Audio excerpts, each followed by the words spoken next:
Welcome to our new video series, where we explore fascinating historical topics. Today, we're delving into the intriguing world of pre-Islamic Arabia, its geography, the unique Arab society, and its interactions with neighboring civilizations. Let's embark on this historical journey together. Our story begins with the Arabian Peninsula, a vast landmass covering over 2 million square kilometers in southwestern Asia. This region is strategically positioned at the crossroads of Asia, Africa, and Europe. Despite its significance, pre-Islamic Arabia received limited attention from outsiders. The ancient Egyptians, for instance, chose to expand into the Fertile Crescent and Nubia rather than venture into Arabia's harsh deserts. In the 300s BCE, the legendary Alexander the Great passed through the Arabian Peninsula on his way to Persia and India.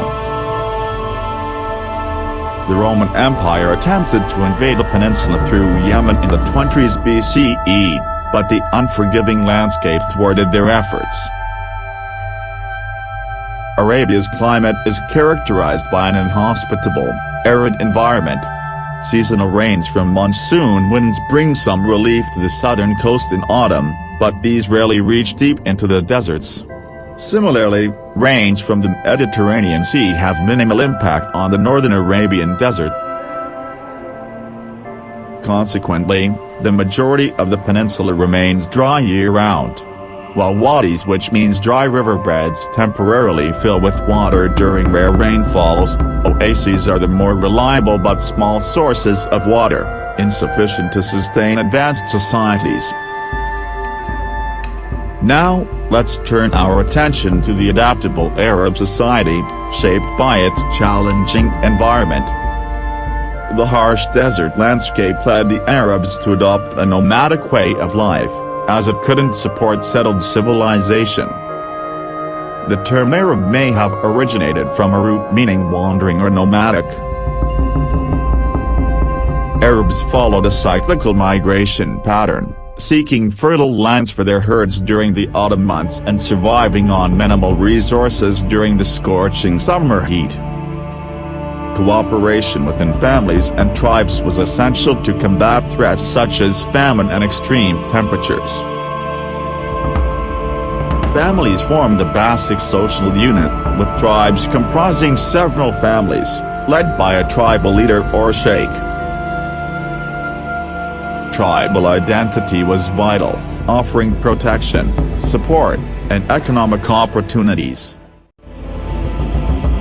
Tribal warfare was common due to competition for grazing lands and resources. Artistic expression was limited, with Arabic language becoming a primary form of art, especially through poetry. Epic poems glorifying tribes and heroism in war were highly regarded. Writing was rare, and oral tradition prevailed, with lengthy poems memorized and passed down through generations. Pre-Islamic Arabs practiced polytheism, with numerous gods and idols. The Kaaba in Mecca, initially built for one god by Prophet Ibrahim peace be on him and Ismail peace be on him, later housed multiple idols.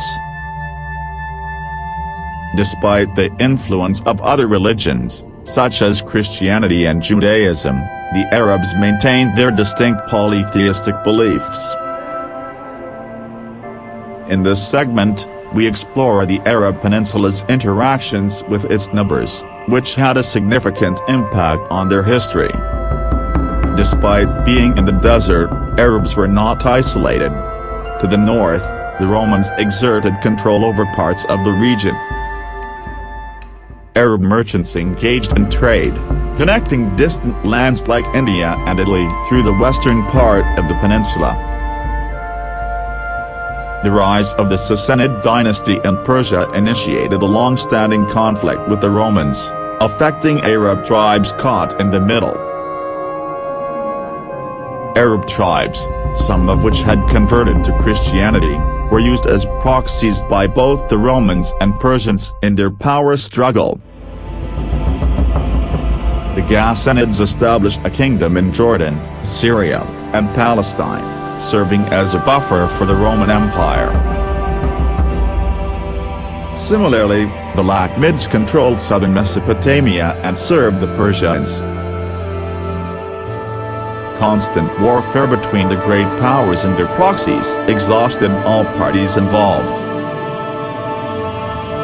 Most Arab tribes prioritized profitable trade with the warring empires over participating in the conflict. To the south, the kingdom of Aksum in Abyssinia, modern Ethiopia, held significant influence over trade routes and had conflicts with Persia. Despite their precarious location, the Arabs used their unique position to their advantage, manipulating international politics and leveraging rivalries. As we approach the early 600s, a transformative movement emerged in the Arabian Peninsula. In this protected environment, a movement emerged in the early 600s that would reshape the destiny of the Arabs in the world. Islam, rising from the Arabian Peninsula, grew rapidly and became a world power, conquering territories from Spain to India by the early 700s. Geography, climate, culture, and politics created the ideal environment for Islam's rise and expansion. The greatest human prophet Muhammad, peace and blessings of Allah be upon him, played a pivotal role in this transformation, ushering in a new destiny for the Arabs beyond their desert lifestyle. And there you have it, a glimpse into the fascinating world of pre-Islamic Arabia, its geography, society, and interactions with neighboring civilizations. If you enjoyed this historical journey, don't forget to like, subscribe, and hit the notification bell for more intriguing insights into our world's rich past.